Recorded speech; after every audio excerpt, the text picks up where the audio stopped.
Good day and welcome to Frontline News. I'm Abigail Smythe. Coming up in the newscast, schoolboy killed in Portmore, another in custody. Tempers flare at St. Elizabeth Municipal Corporation leading to walkout by PNP members. Ministry of Health moving forward with sugary drinks campaign and on the move to fight obesity. Health Ministry also looking to discharge over 400 patients from Bellevue Hospital. Government is soon to pass the child diversion bill and increase fees for marriage licenses for foreigners. In business, Jamaica Flour Mills looking at new ways to help local farmers. In the region, lawyers of Petrotrin put gag on a chairman for controversial statements. Further overseas, Hurricane Michael claims 6 lives. And now for the news in detail. The Independent Commission of Investigations Indicom is probing the suspected murder of a Portland man who went missing after he was reportedly last seen in the company of a member of the Jamaica Constabulary Force. He reportedly went on a trip to an undisclosed location Wednesday night. He is 27-year-old taxi operator Jeffrey Campbell, also known as Reese. The spotlight has been turned onto 2 unidentified bodies which fit the profile of Mr. Campbell to determine if any belong to him. One of the bodies was found in St. Catherine and the other in St. Mary. Mr. Campbell, on the night before he went missing, sent this voice note to a friend. Crime, I still on contact. I'm going to some later and then it's but guess what? I trust a shot after dark, is it? I don't know work, and it's something I deal with, isn't it? Something very serious too, I'm not going to lie. So, I still contact you if it's me come back. If you hear about me, you know, want me to something, yes? 16-year-old Daniel Ray, a student of Kingston College, is dead and another is in custody following the shooting at a house in Portmore Pines, St. Catherine on Wednesday. Reports are that shortly before 4 o'clock, the teen in custody invited Daniel to his house where he was shot in the head and pronounced dead at the scene. The 2 boys were reportedly playing with a licensed firearm when it accidentally discharged. The firearm reportedly belongs to the uncle of one of the boys and is said to be overseas.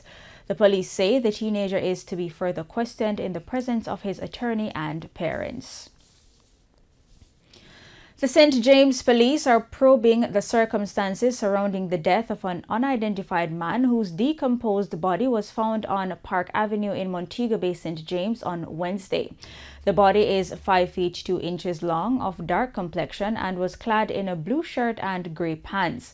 Reports are that around 7 o'clock Wednesday morning, passers-by saw the body and alerted the Barnett Street Police. The police are asking anyone with information that can assist their investigation into the identity of the individual to contact the Montego Bay Criminal Investigations Branch, the 119 emergency number, or the nearest police station. 3 gunmen posing as clients walked into a travel agency in Mandeville and robbed the employees.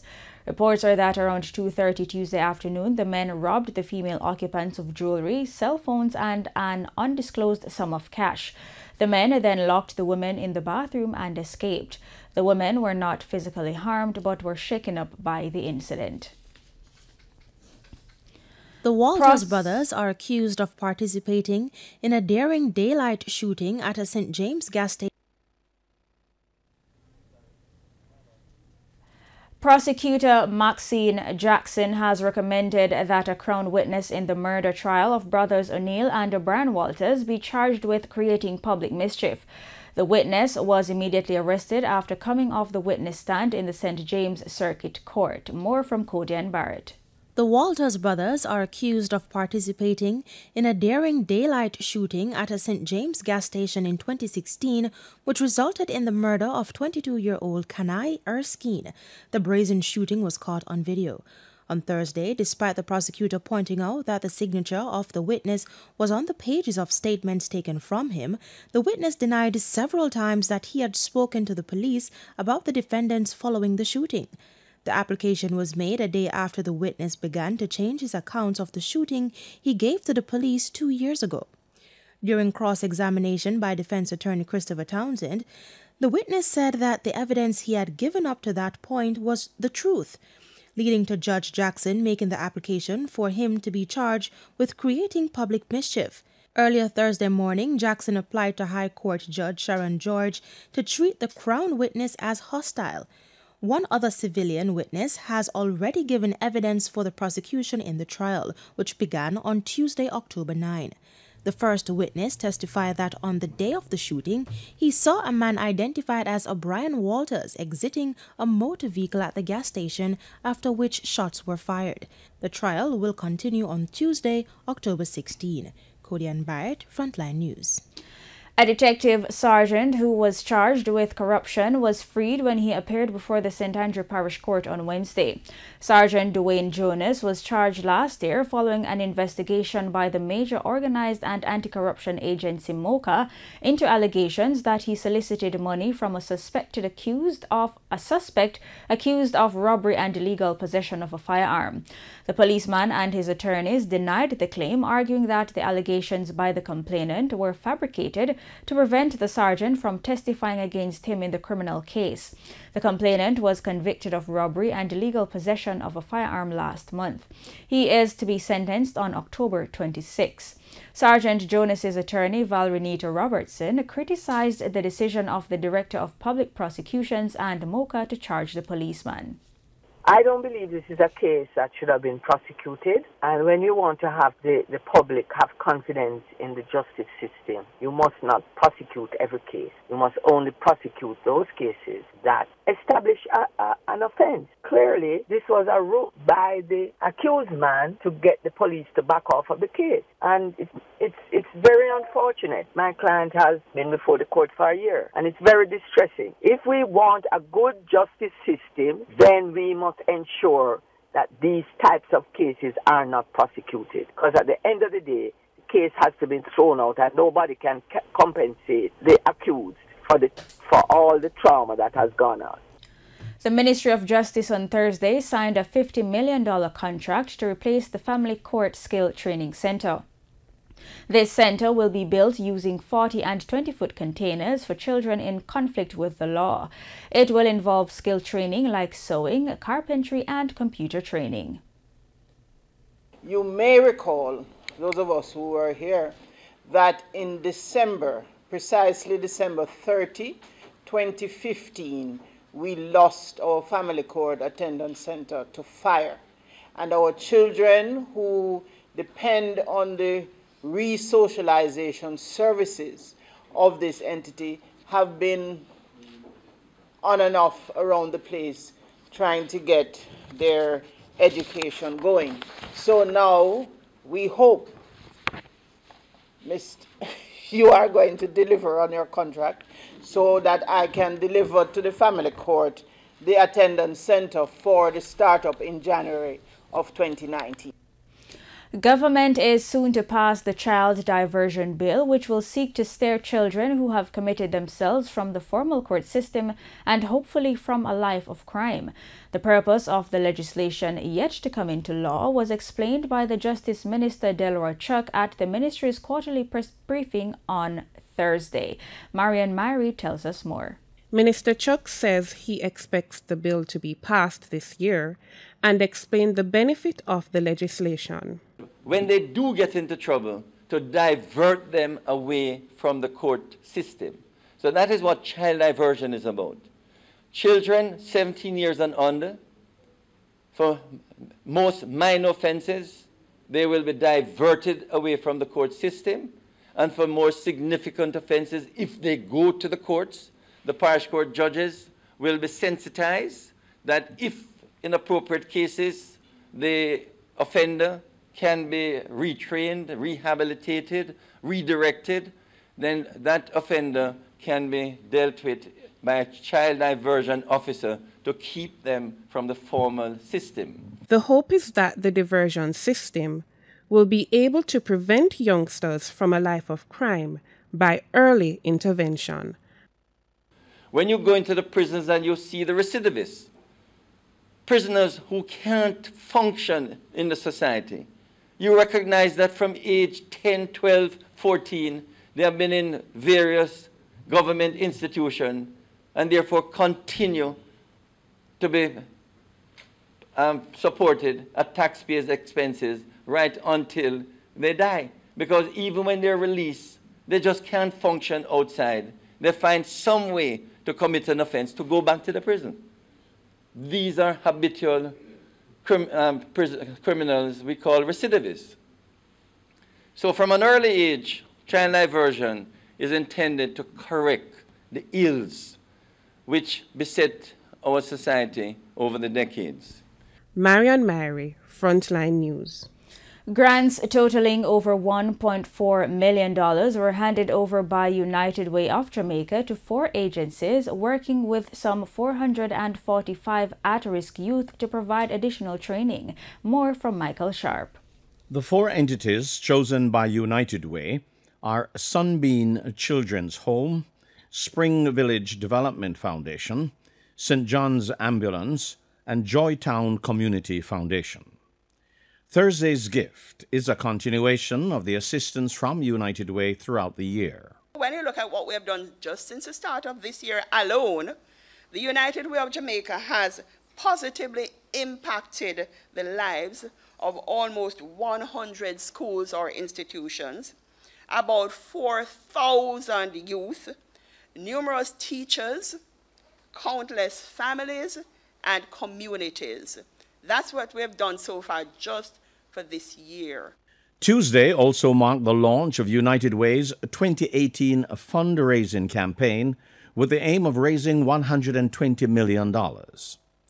Leading individual donor for the past 20 years, Dr. Robert Chen, made the target a little lighter. He was represented by his daughter, Catherine Abrikien. On my father's behalf, I wish to pledge at least $1 million at this launch of United Way of Jamaica's 2018 campaign to improve the quality of life for our fellow Jamaicans.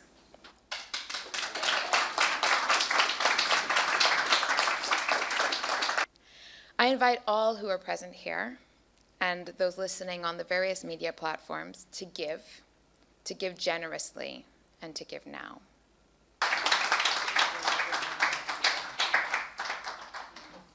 Several other persons were on hand at the Courtly Hotel, where they made presentations on behalf of themselves or organizations.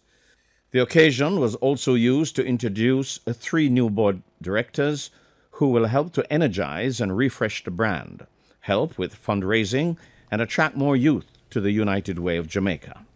Michael Sharp, Frontline News. Government has signaled its intention to increase the fees for marriage licenses for foreigners who choose to tie the knot in Jamaica. The indication came on Thursday through the Minister of Justice, Delroy Chuck, who indicated that it could be a lucrative market for Jamaica. Codian Barrett has the details. The land of sea, sun, and inexpensive marriage could soon change. The Ministry of Justice, who provides license for persons hoping to make a life commitment, will increase from $35. Most of the marriage licenses are from guests who want to get married in Jamaica. And 4,000 is chicken feed. So we want to ask, we will increase those. We have nearly 5,000 marriages taking place across the hotels in Jamaica. These are tourists who want to get married in Jamaica, and it could be a major money earner for the tourism sector, and that is something that the Ministry of Justice deal with every hour. Marriage licenses being issued to tourists who come here, and we want to ramp that up so that more can be earned by the Jamaican government. But how much more can the visitors with marriage on their minds expect to pay? When a tourist come here and is asked to pay $35 US for a marriage license, he really wonder what sort of banana republic that you only charge $35. What we would like to do is to look at how much they charge for a marriage license in Canada, the US, the UK, and charge them a similar amount, which I'm sure is in excess of 100 US, you know. But we will look at what marriage licenses cost in other countries. For the local population, the marriage officers often provide the licenses. Codian Barrett, Frontline News. Despite recent criticisms of misleading messaging, the Ministry of Health is moving forward with the rollout of its campaign on sugary drinks. Jania Williams has the details. Though challenging, maintaining a reasonable weight is critical to good health. To commemorate World Obesity Day, the Heart Foundation of Jamaica has issued a call to action against obesity under the theme, Cut Out Those Sugary Drinks. Dr. Andreen Chung, chair of the Heart Foundation, said the causal link between sugar and obesity is supported empirically. And the science is clear. Obesity is a complex condition characterized by the interplay of many different factors, but excessive consumption of sugar is a major cause of obesity. Much of that sugar is consumed in sugary sweetened beverages, which are ingested easily and in large amounts because they're unable to generate satiety in small amounts, so we take a lot of them. These products are easy to identify and isolate, and therefore they're a logical target for intervention in the fight against obesity. The Foundation for a Healthy Nation begins with our children. As such, measures are being put in place to assist them in achieving positive health outcomes. And they're working on producing a national nutrition policy, the first phase of which will be implemented in schools in January 2019, which will limit the sugar content of beverages offered to our most vulnerable sector of the society, our children. Meanwhile, the Heart Foundation has continued its never-ending program of health education and promotion, which is a part of our mandate. Therefore, it amazes me when people say we are fighting against sugar in isolation without any regard for other contributing factors in relation to obesity. Perhaps we need to listen to the message. In the meantime, Dr. Andreen Chung noted that the fight against obesity requires the participation of key stakeholders. Obesity is a problem that will not go away without coordinated efforts to address it. It is fueling an epidemic of NCDs. We each have an individual responsibility for our own health, but any responsible government must also take up the mantle to direct public health policies for the good of the nation. Dr. Chung was speaking at a press launch of Phase 3 of the obesity campaign on Thursday. Janae Williams, Frontline News. The Health Ministry has revealed that it is looking to discharge over 400 of the 667 patients currently at the Bellevue Hospital in Kingston. More from Kimberly Broderick. The facility cares for the mentally ill. However, the ministry is moving to transition an increasing number of Jamaicans living with mental illness from institutional care into community care. It says this is the best approach for rehabilitation. Health Minister Dr. Christopher Tufton says while 450 of the patients at Bellevue are ready for discharge, the facility needs the help of their families and community members to return them home. He's promising that families will not be left to care for their mentally ill relatives on their own. He says the ministry is increasing the number of community mental health workers to ensure timely and effective home visits with persons who default from treatment. He explains that the intention is to reduce the number of emergencies and crisis calls once people are out of institutional care. Already, 30 psychiatric nursing aides have been trained in the Western region and another 47 are being trained. The ministry is also in the process of procuring 10 buses to serve the psychiatric outreach teams island-wide. In the meantime, the Ministry of Health is to establish its new toll-free mental health suicide prevention hotline by the end of the month. Dr. Tufton notes that close to 800,000 people die globally each year due to suicide and many more have attempted it. In addition, the health minister says suicide has been found to be the second leading cause of death among 15 to 29-year-olds. He says it's not an issue to which the government can turn a blind eye, and it is therefore partnering with a local non-government entity to establish the hotline. Kimberly Broderick, Frontline News. And the Health Minister, Dr. Christopher Tufton, says an information management system will be installed in hospitals beginning early next year. This is part of efforts to improve efficiency in healthcare delivery. Dr. Tufton notes that the new system will include a database with information from hospitals and health centers. And that technology will improve efficiencies related to patient filing, improve efficiencies in terms of diagnostics, improve efficiencies in terms of delivery of service. And that health information system will begin to be installed come early next year. We are close to signing and securing the funding for that. Tempers flared at the St. Elizabeth Municipal Corporation on Tuesday, where inflammatory remarks culminated in a walkout. Marian Myrie tells us more. A tense atmosphere currently pervades the St. Elizabeth Municipal Corporation following an infrastructure meeting on Tuesday. Remarks deemed anti-collegial and untoward sparked a walkout by members of the People's National Party, PNP. Minority Leader Everton Fisher explained what led to the row. It stemmed from a comment that Councillor Christopher Williams of the Santa Cruz Division and Chairman of the Infrastructure Committee made yesterday in referring to MP Evan Redman as wicked and vindictive. While vindictive probably can be used, I believe the word wicked should be withdrawn. We asked him to withdraw the comment and he refused. I then asked the mayor to allow Councillor Williams to withdraw the statement, and both of them refused.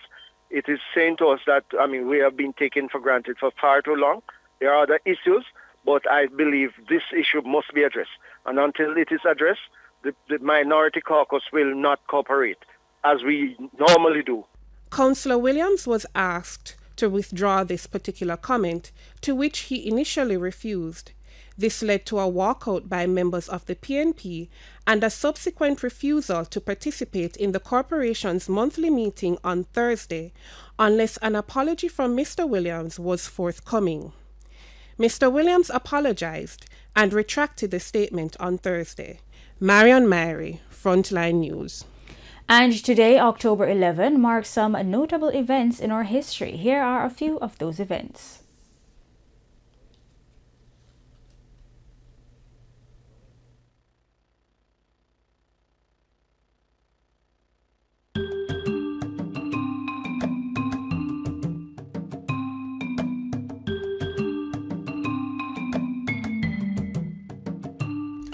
In 1950, approval is given in the Finance Committee of the House of Representatives and later confirmed by the House of a supplementary expenditure of £60,000 to be applied for special works in the country parishes and special works in the corporate area to be allowed £31,000 to the former and £29,000 to the latter.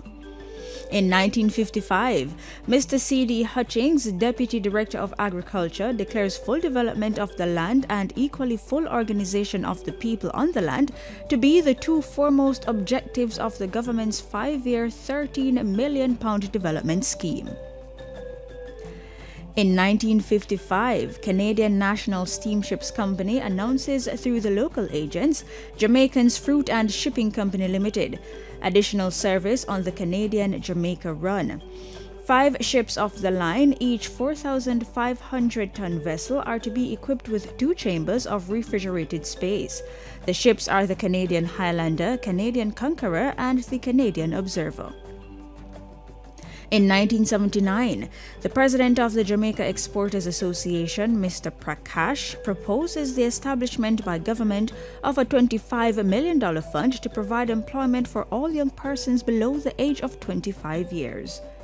And in 1984, Jamaica calls for changes in the International Monetary Fund and World Bank to enable them to better meet the needs of developing countries. And those are some of the significant events of October 11.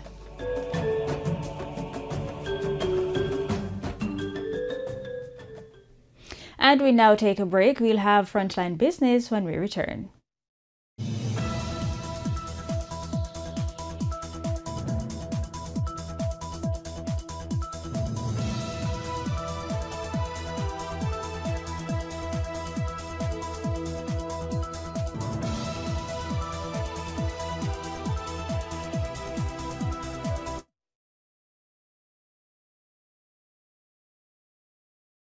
Live streaming from all brands, thousands of hours of video on demand. Discover the island's best by downloading the app or typing onespotmedia.com.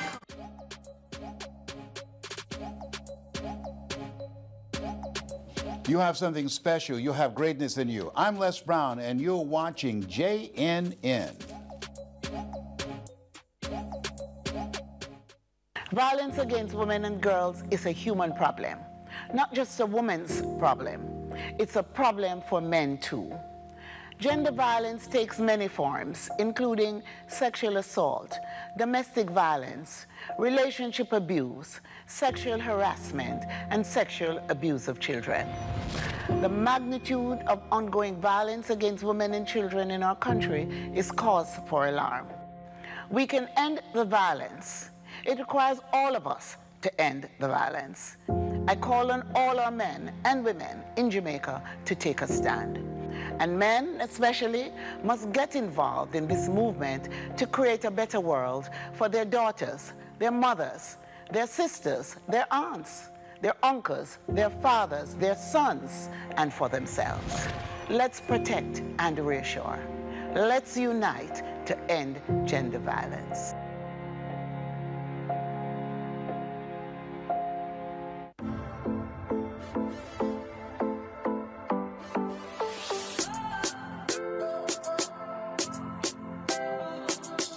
I am Stephen Shaw, Manager Communication and Customer Services at the National Works Agency.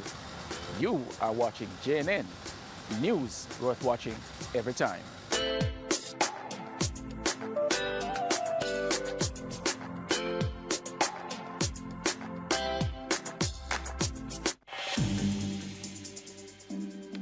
Hi, I'm Emily Shields.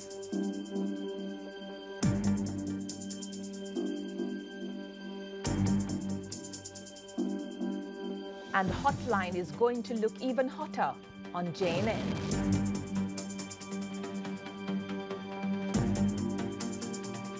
Welcome to Hotline Interface. And today we have with us... That's RJR's 94 Hotline on JNN. Every Thursday at 10:10 a.m. It's more than talk. It's substance.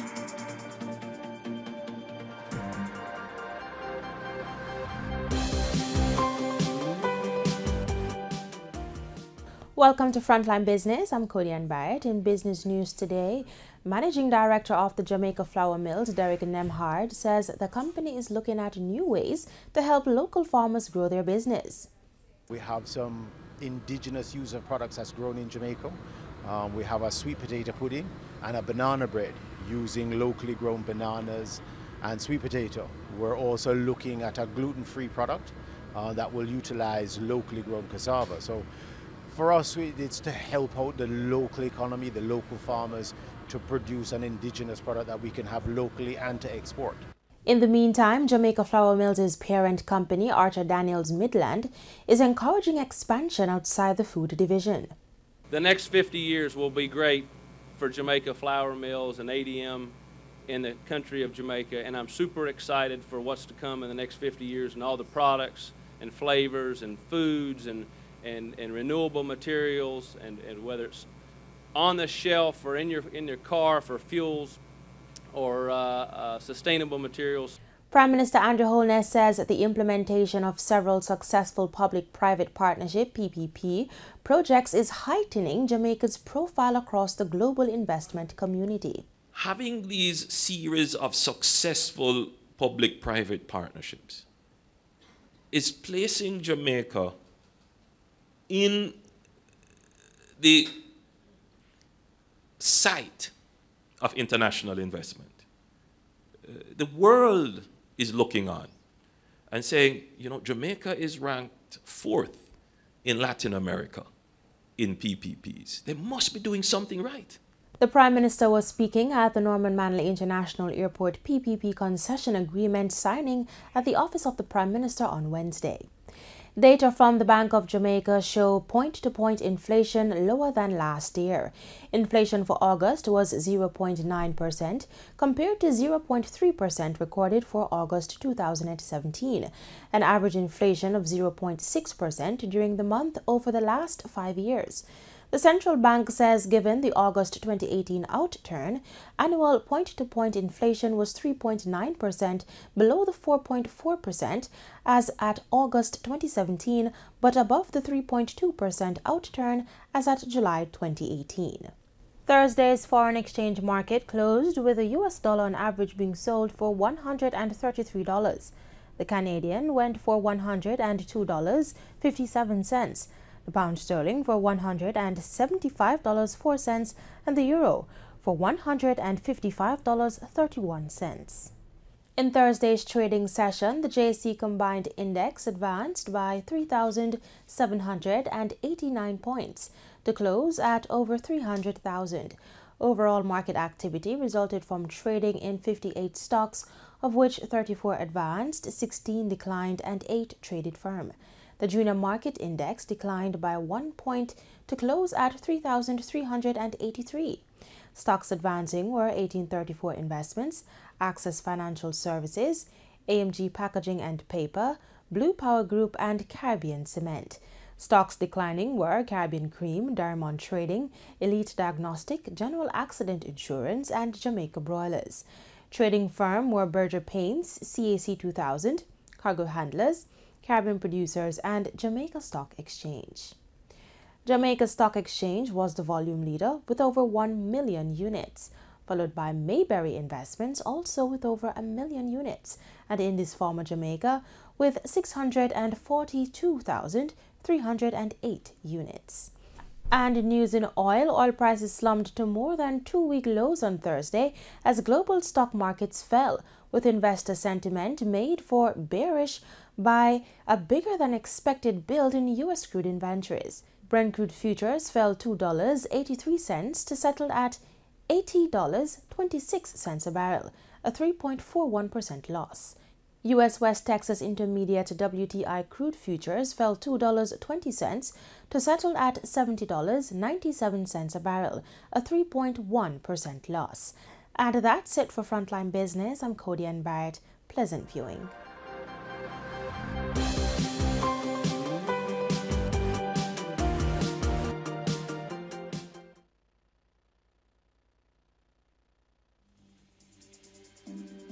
Hi, I'm Emily Shields.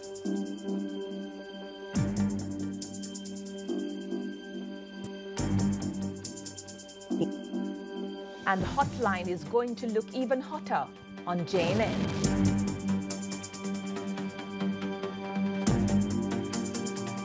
Welcome to Hotline Interface. And today we have with us... That's RJR's 94 Hotline on JNN. Every Thursday at 10:10 a.m. It's more than talk, it's substance.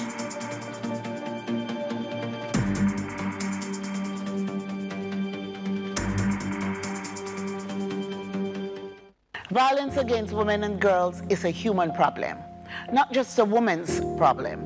It's a problem for men too. Gender violence takes many forms, including sexual assault, domestic violence, relationship abuse, sexual harassment, and sexual abuse of children. The magnitude of ongoing violence against women and children in our country is cause for alarm. We can end the violence. It requires all of us to end the violence. I call on all our men and women in Jamaica to take a stand. And men, especially, must get involved in this movement to create a better world for their daughters, their mothers, their sisters, their aunts, their uncles, their fathers, their sons, and for themselves. Let's protect and reassure. Let's unite to end gender violence.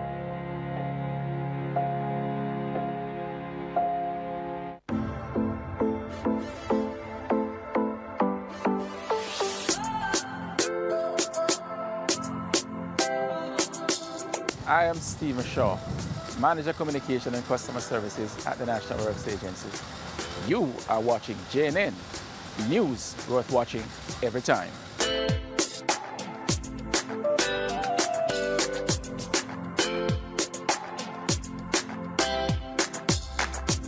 We have it live. Days, weeks, months, and years. It's never too late. It's all in one spot. Hey folks, good morning and welcome. In food, drop in item, make it see your college. Yes. Live streaming from all brands, thousands of hours of video on demand. Discover the island's best by downloading the app or typing onespotmedia.com. Several persons gathered around an unconscious woman. We even executed a search warrant for firearms.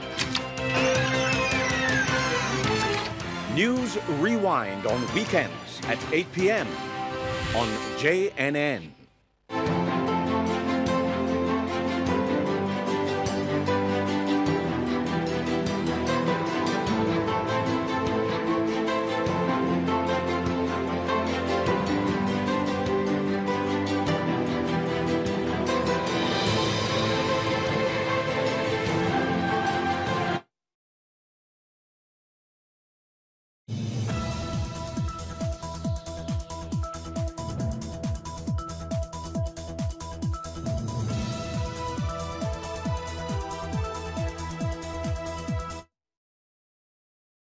Now on to regional stories.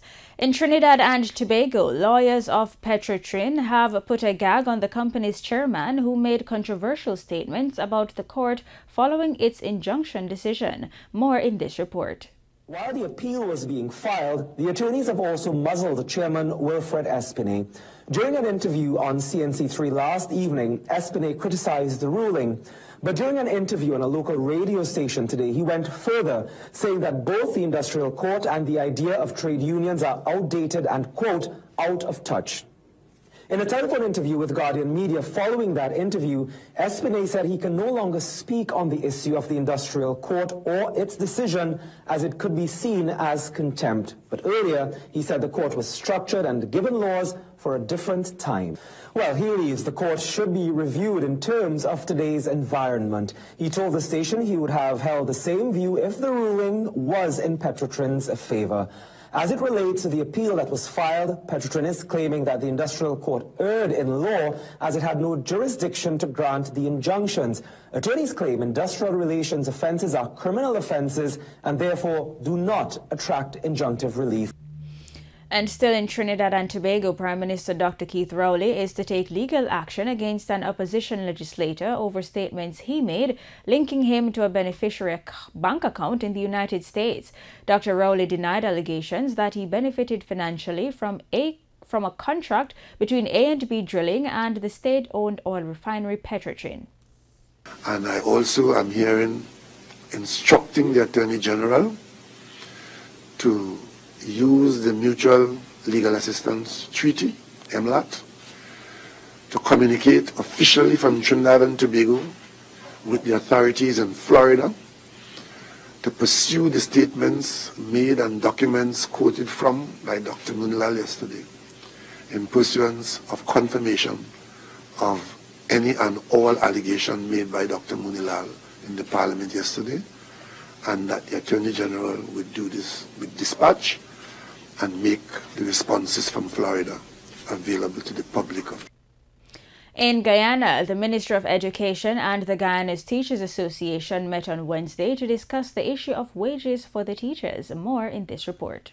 Representatives of the Guyana Teachers Union and the Education Ministry were not prepared to disclose much of what took place during their meeting on Wednesday. Both parties appeared optimistic that the issues could be soon resolved. GTU General Secretary and Education Minister Nicolette Henry both pointed to a joint statement issued by the parties. Here is that statement. The Ministry of Education and the Guyana Teachers Union met on Wednesday, October 10, 2018, to discuss the proposals for salaries. It was a working meeting where new information was provided that were not discussed nor considered prior to the offers made earlier. The two parties have committed to review the new information with a view of ensuring that the interest of all teachers will be considered. The Ministry of Education has undertaken to provide a matrix of figures which will be presented for discussion on October 12. And we take another break. International stories are up next.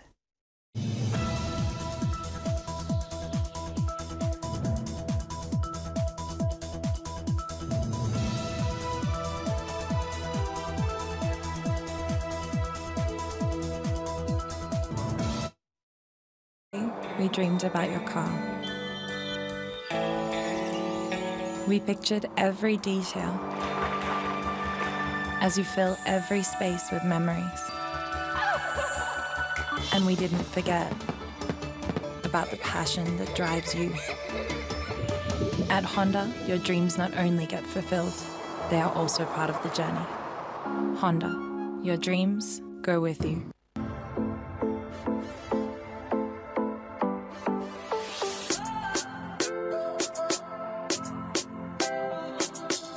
I am Steve Shaw, Manager Communication and Customer Services at the National Works Agency. You are watching JNN, news worth watching every time.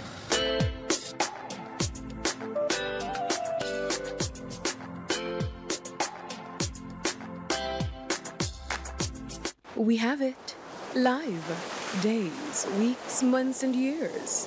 It's never too late. It's all in one spot. Hey folks, good morning and welcome.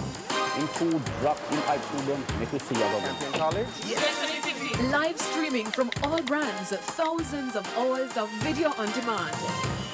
Discover the island's best by downloading the app or typing onespotmedia.com.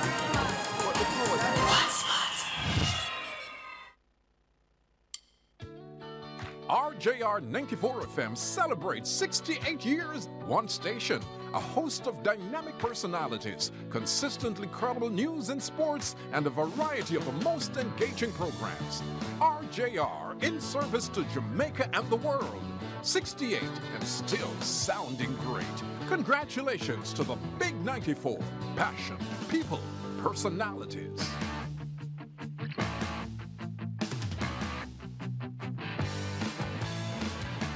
For a clearer understanding of the issues of the day, the cause and effect, join JNN's Insight on Wednesdays at 10 a.m. Insight, a deeper look at the story behind the story. Insight, your reality check on what matters most. That's Wednesdays at 10 a.m. on JNN for your Insight. JNN, news worth watching.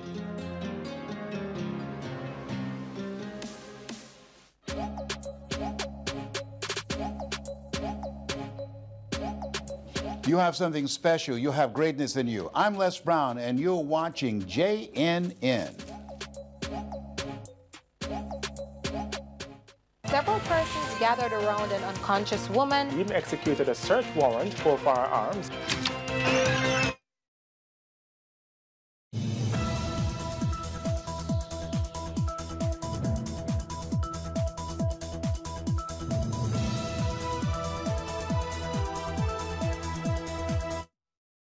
Welcome back to Frontline News. On the international scene, Tropical Storm Michael has claimed a life in North Carolina, bringing the total death toll from the storm to at least 6.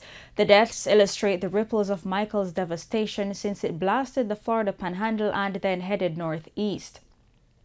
A 38-year-old man died when a large tree fell on his vehicle in North Carolina. That's the only death accounted for so far, and 5 others have died in Florida. The fatalities include a child in Seminole County and a man in Gadsden County who died after a tree fell on a home near Greensboro. As of Thursday afternoon, over 486,000 customers are without electricity in Florida, Alabama, Georgia, and the Carolinas, and more than 1 million were without power across the region. Officials warned that some areas could be without power for days. The National Hurricane Center said the storm is a worst-case scenario for the region. Michael is the first Category 4 hurricane to hit the area. Since Thursday afternoon, the storm was centered at about 20 miles north-northwest of North Carolina and is headed northeast. U.S. President Donald Trump's legal team is preparing answers to written questions provided by Special Counsel Robert Mueller. The move represents a major development after months of negotiations and signals that the Mueller investigation could be entering a final phase with regard to the president. More from the CNN. President Trump's legal team is preparing answers to written questions from Special Counsel Robert Mueller, according to sources familiar with the matter. This is a major development after months of negotiations Between the president's legal team and special counsel Robert Mueller's investigators, this could signal the beginning of the end of the Russia investigation. The sources said the questions for the president are focused on matters concerning the investigation into conspiracy between any Trump campaign associates and Russians seeking to interfere in the 2016 election. Let's get right to CNN's Evan Perez and Gloria Borger, who have this breaking story. Evan, what can you tell us about the questions that the Trump team is preparing to answer? Well, Jacob, this is a big moment, as you said.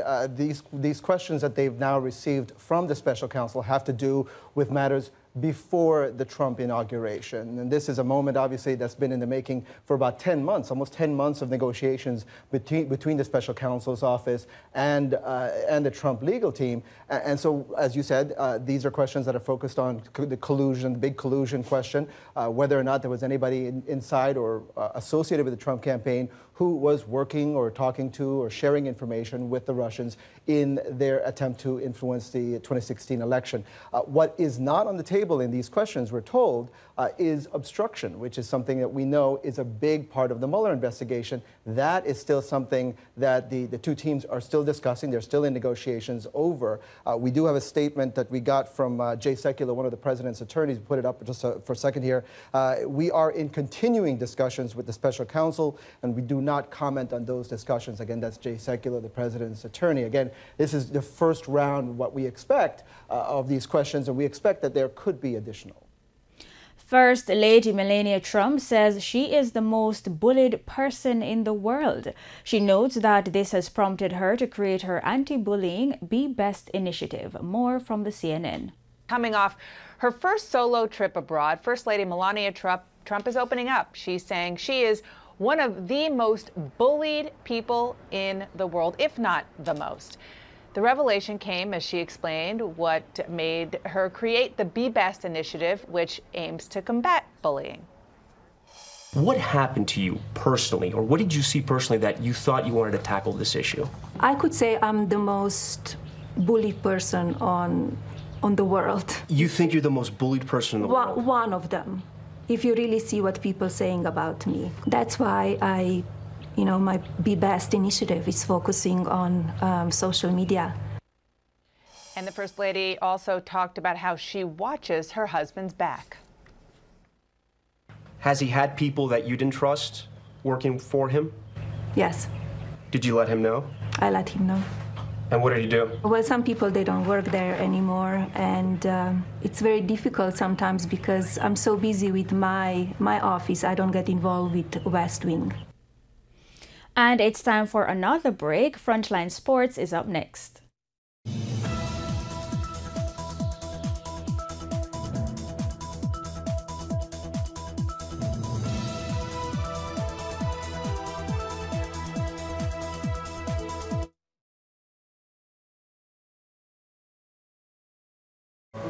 That increases my risk. I never make time to exercise. That increases my risk. My aunt has heart disease. That increases my risk. Heart disease can affect anyone. It is the leading cause of death in Jamaica. What you should know is that a large number of these deaths are preventable. Eat healthy. Get regular screening. Exercise regularly. Adapt healthier lifestyle choices while you still can. Reduce your risk. Violence against women and girls is a human problem, not just a woman's problem. It's a problem for men too. Gender violence takes many forms, including sexual assault, domestic violence, relationship abuse, sexual harassment, and sexual abuse of children. The magnitude of ongoing violence against women and children in our country is cause for alarm. We can end the violence. It requires all of us to end the violence. I call on all our men and women in Jamaica to take a stand. And men, especially, must get involved in this movement to create a better world for their daughters, their mothers, their sisters, their aunts, their uncles, their fathers, their sons, and for themselves. Let's protect and reassure. Let's unite to end gender violence.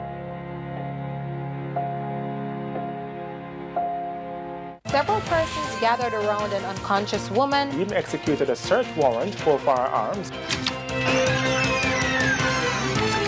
News Rewind on weekends at 8 p.m. on JNN.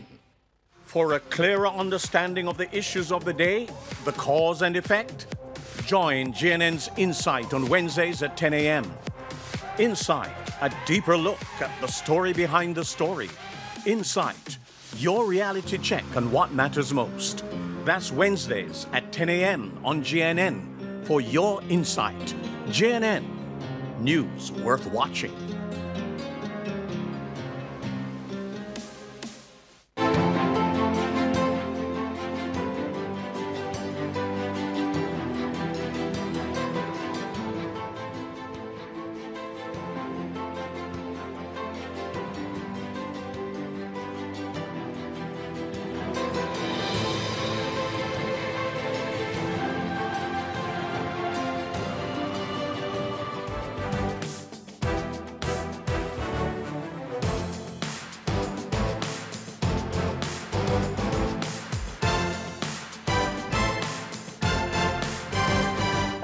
Welcome back to Frontline News. It's time for Frontline Sports. I'm Shane Masters.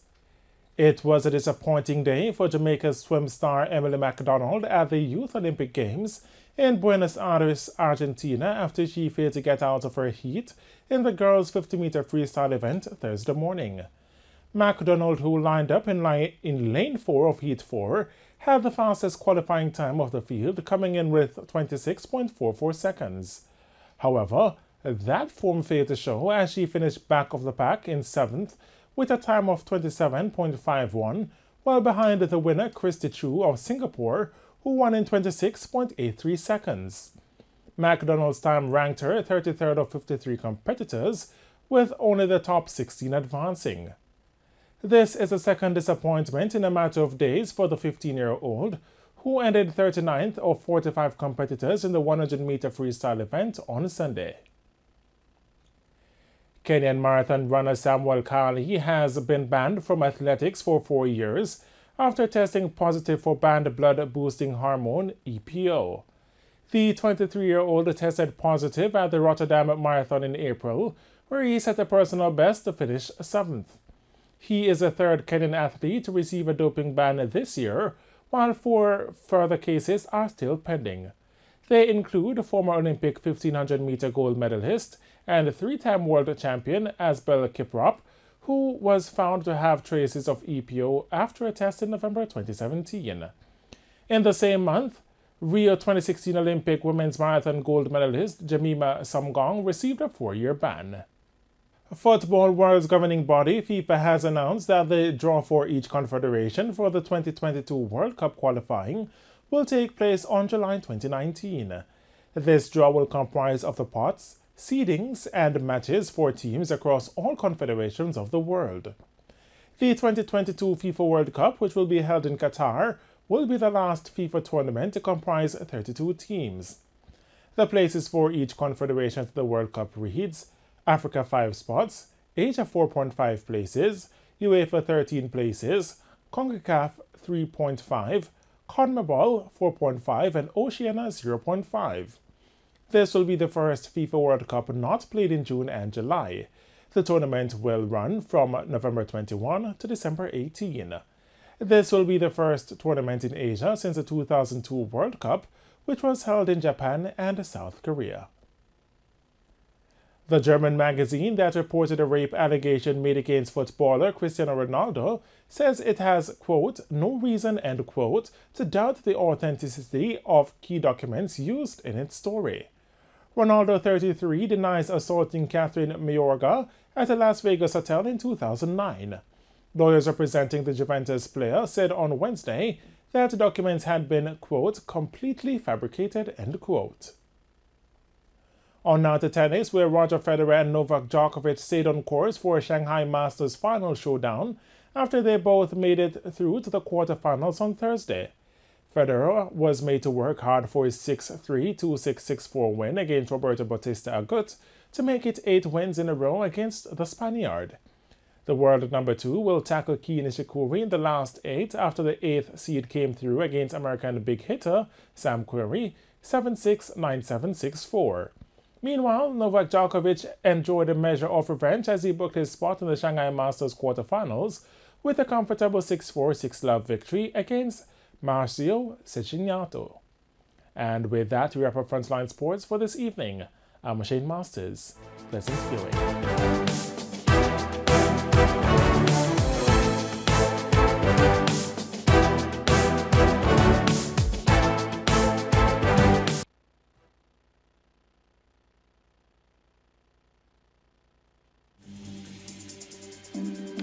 Hi, I'm Emily Shields.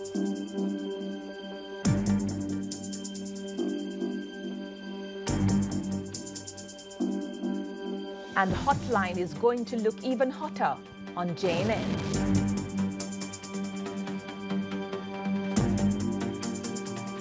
Welcome to Hotline Interface. And today we have with us... That's RJR's 94 Hotline on JNN every Thursday at 10:10 a.m. It's more than talk, it's substance.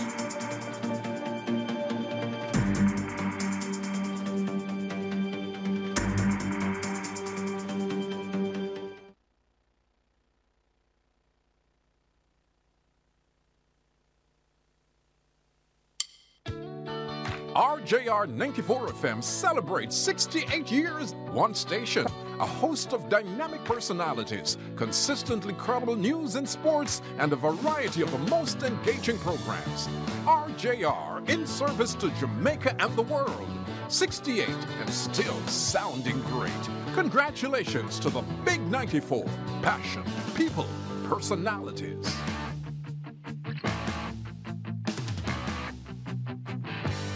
For a clearer understanding of the issues of the day, the cause and effect, join JNN's Insight on Wednesdays at 10 a.m.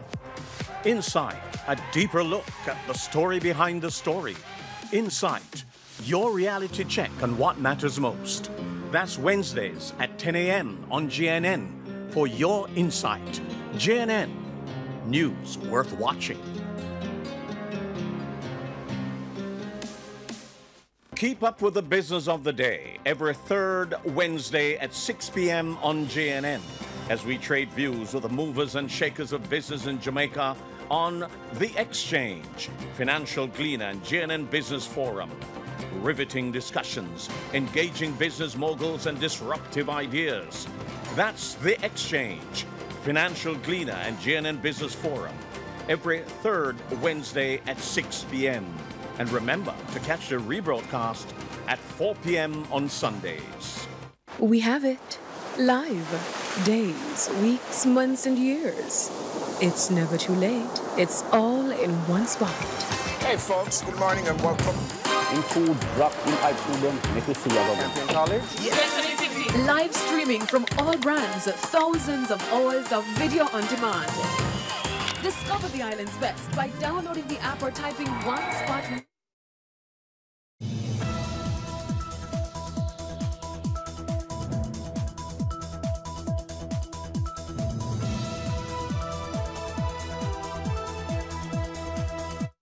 Welcome back to Frontline News. It's now time for Frontline Weather.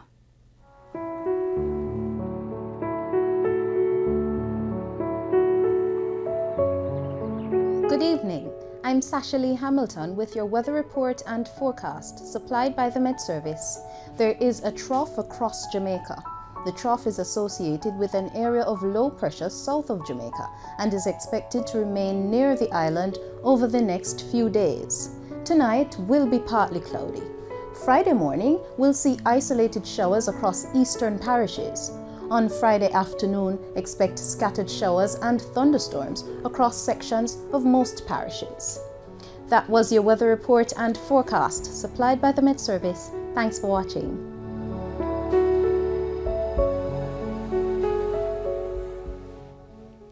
Thanks, Ashley. And before we go, here's a recap of the top stories. Schoolboy killed in Portmore, another in custody. Tempers flare at St. Elizabeth Municipal Corporation, leading to walkout by PNP members. Ministry of Health moving forward with sugary drinks campaign and on the move to fight obesity. Health Ministry also looking to discharge over 400 patients from Bellevue Hospital. Government is soon to pass the child diversion bill and increase fees for marriage licenses for foreigners. In business, Jamaica Flour Mills looking at new ways to help local farmers. In the region, lawyers of Petrotrin put a gag on chairman for controversial statements. And further overseas, Hurricane Michael claims at least 6 lives. And that's it for Frontline News. Remember, you can watch our live stream at onespotmedia.com. On behalf of our editorial and production teams, I'm Abigail Smythe, wishing you pleasant viewing.